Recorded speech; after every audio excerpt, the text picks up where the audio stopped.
Hi, welcome back to Focal Point, AFR Talk. My name is Bryan Fischer. The program is Focal Point. The network is the American Family Radio Talk Network, AFR Talk. Great to have you in the conversation. Delighted and honored to welcome to our decision maker line the junior senator from the state of Kentucky, Senator Rand Paul. Senator Paul, welcome to Focal Point with Bryan Fischer. Glad to be with you.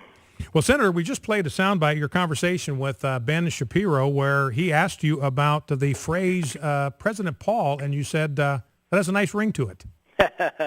Yeah, it takes more than just having a nice ring to it to make that happen. But, I am interested in the national debate. I'm interested in what happens to our country.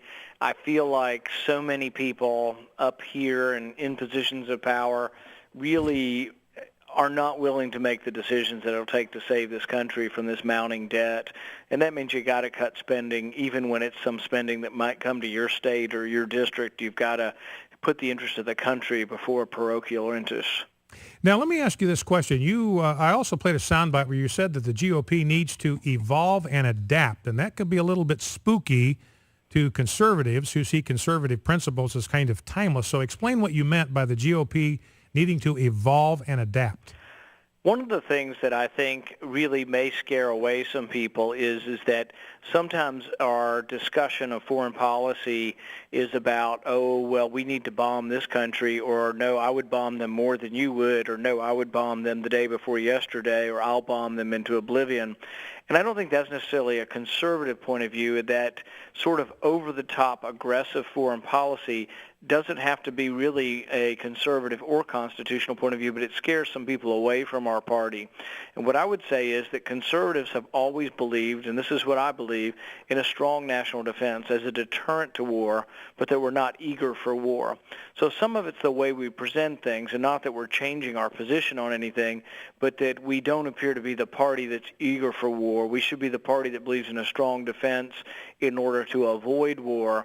And I think that's what I mean by evolving. A little bit also on the front of how we treat others, or how we're perceived to treat others of different races, either African American or Latino, that we need to go to the meetings that are primary Latino, primary African American.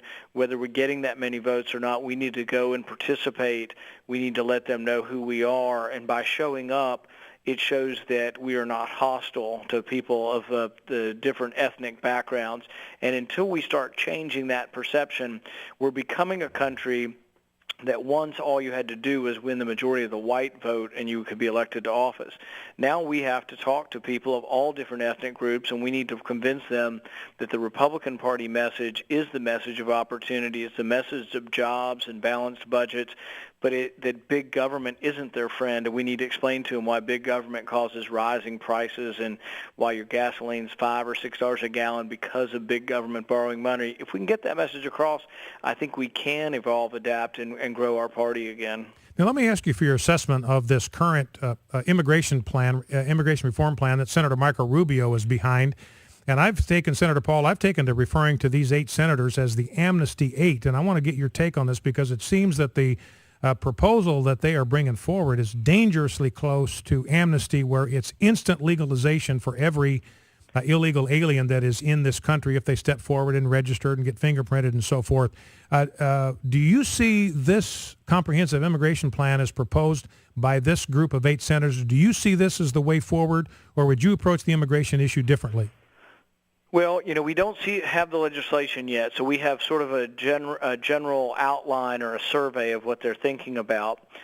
To my mind, there are a couple of different lines that you can get in to come to this country. The first line is a visa line. You're in Mexico City and you want to come to this country, and you apply to enter the country legally. That's a pretty significant line. After you get through that line, you enter into the country and you're here legally, you get in another line, and that's for a green card if you want to become a citizen. My understanding, and this may or may not be right because the bill hasn't been written, is that the group of 8 wants to immediately put those who are here into the green card line. I would probably be okay if they got into the first line, and I wouldn't make them go home, because I think really they've been here, many of them, for a decade or more. So I would let them get in the first line, and they wouldn't get in front of anybody in the first line. I would also say that you can only do that, which is a process of normalizing these people. You can only do that when you have security. at the border. The problem has been is in the past, when they did this under Ronald Reagan in 1986, they traded amnesty for security at the border. Well, we got amnesty, but we never got the security. So my proposal is a little bit different than the Gang of Eight. My proposal is that each year we vote on a report.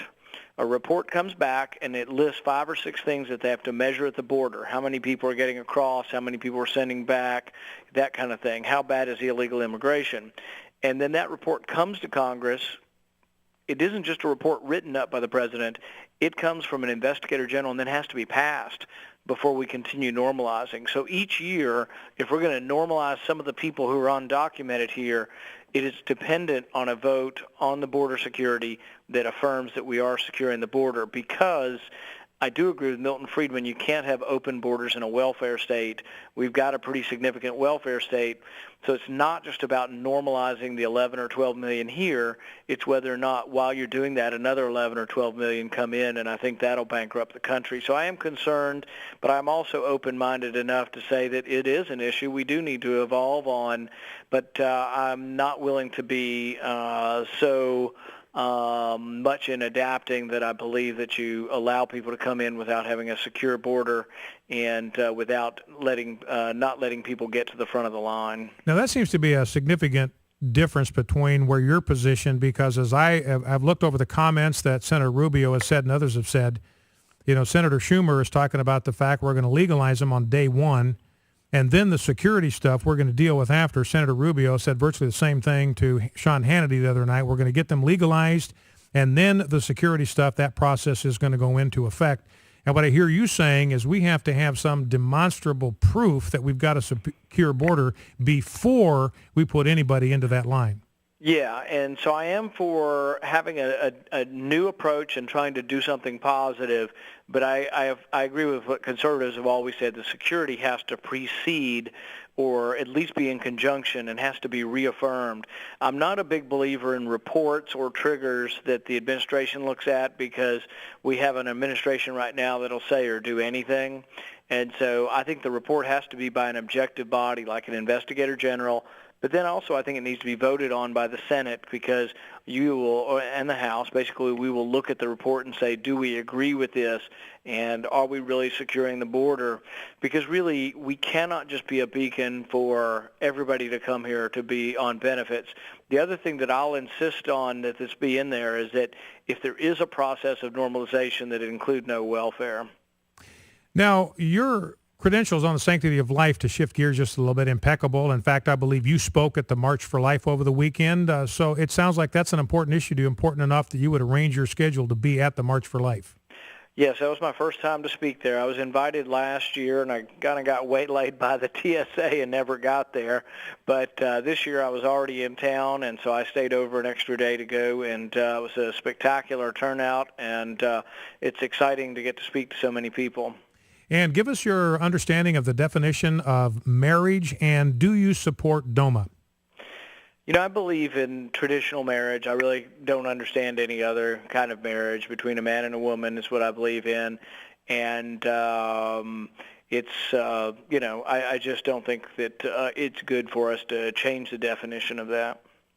So what about DOMA, the Defense of Marriage Act? That's a federal law that defines marriage for federal purposes as a union of one man and one woman, and then protects the right of states to deal with the marriage issue as they choose.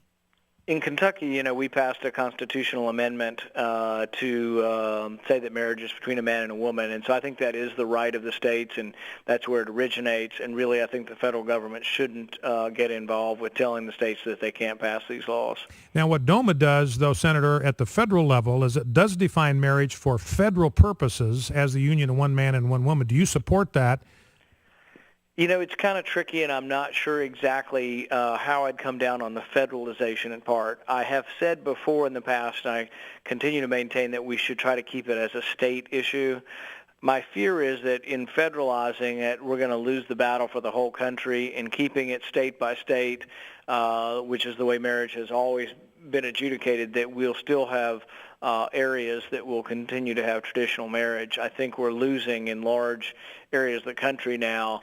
But, if the urban centers are able to dictate for the rest of the country what our definition on marriage is, I'm a little concerned about that. So I've really thought that we ought to keep it as a state issue. One last question. We've got about 60, 90 seconds left.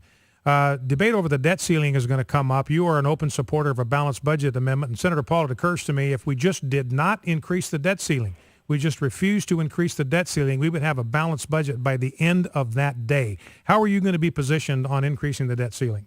You're exactly right, and I will not vote to raise the debt ceiling unless we have a balanced budget amendment of the Constitution. And you're right, if we were not to raise the debt ceiling, we would immediately balance the budget. What I have is another piece of legislation that also goes in conjunction with this, and it tells the president, simply pay the interest on the debt out of the tax revenue. There's plenty that comes in every month. Let's don't default, but let's also don't raise the debt ceiling. We use that leverage then to get spending cuts. Unfortunately, I don't think there's enough backbone even among Republicans to do it, but I will be one Republican who does hold out, and I will oppose raising the debt ceiling. Our guest in our decision maker line has been Senator Rand Paul, the senator from Kentucky, and a possible candidate for the nomination for the Republican Party for president in 2016. Senator Paul, very grateful that you've taken time to be with us, and thank you for your candid responses. Thank you, Brian. Senator Rand Paul from the state of Kentucky. And, one of the things I appreciate about Senator Paul is, when he says something, I believe that he will do it. I mean, that's tremendously encouraging. If he's right on an issue, then it's great to know that he's going to stand by his principles. If he were to happen to be wrong on an issue, that would be a concern, because he is going to stand by his principle. But regardless, wherever Rand Paul stakes out a position, you can count on the fact that he's going to stick to it no matter what kind of pressure comes against him. So Senator Rand Paul has been our guest. Again, our gratitude to the junior senator from Kentucky for taking time to be with us. Focal Point AFR Talk. We'll be right back after the news. Don't go anywhere.